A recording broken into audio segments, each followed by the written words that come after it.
Tak Martine, co říkáš na ty kretény tady, co tady lítají s tím člunem? Jsou to kreténi. Jsou to prostě vemena. Se nedá nějak, no. Podívej se na něj, vole.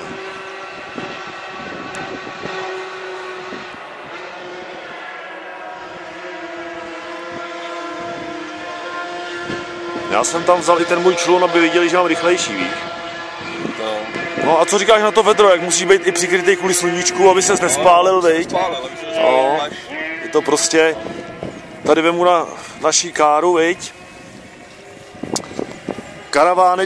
Karaváneček, viď, vememe, viď? Potom tamhle jako Pepička vememe biváček a Petra v bivaku, viď? Ten je radši skovaný, on ho má totiž zvuku těsnej. Jo. Víš? Výhledem na závody motorových člunů. Ano, s přímým výhledem na závody motorových člunů a zvukotěsnej, no, má. Jo. No. Pěkný, no. A taky si proti sluníčku zabalený, aby ses nespálil. No, to je hrozný vedro, to je... Já jdu radši dál, on bude jako sekat. On to má připravený, viď? No, Martine, tak to je... Už to chvěje.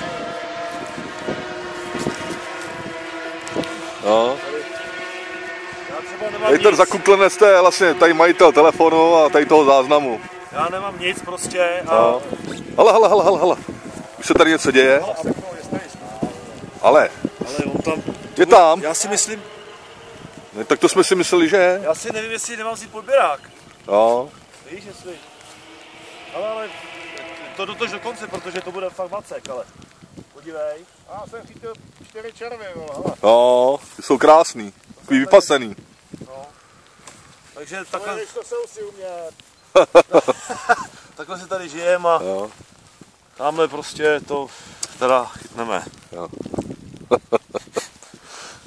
Takže no, tak potěš pán Bůh, nazdár.